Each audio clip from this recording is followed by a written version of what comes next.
Supreme কোর্টের নির্দেশ না মানা দুর্ভাগ্যজনক, এমনটাই বলেছেন মুখ্য সচিব মনোজ পান্থ।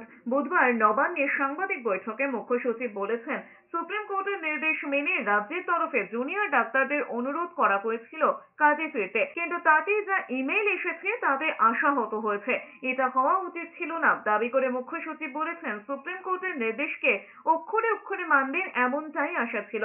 মানুষকে পরিষেবা দেওয়া তাদের দায়িত্ব, তার জন্যই সুপ্রিম কোর্টের নির্দেশ মানার জন্য বলা হয়েছিল।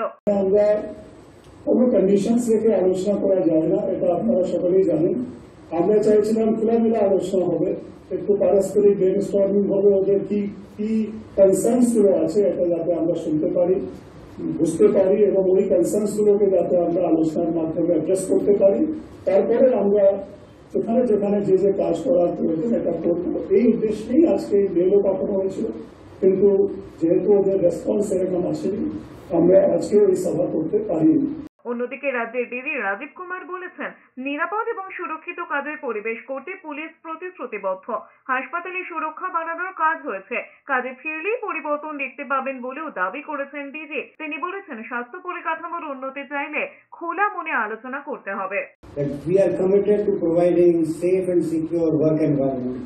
আমরা ওদের হসপিটালের সিকিউরিটি নিয়ে আদার ওয়ার্ক প্লেসেস অলসো এটা আমরা অলরেডি এনগেজ করছি, আমরা চাইছি ডেফিনেটলি দেখতে পাবো।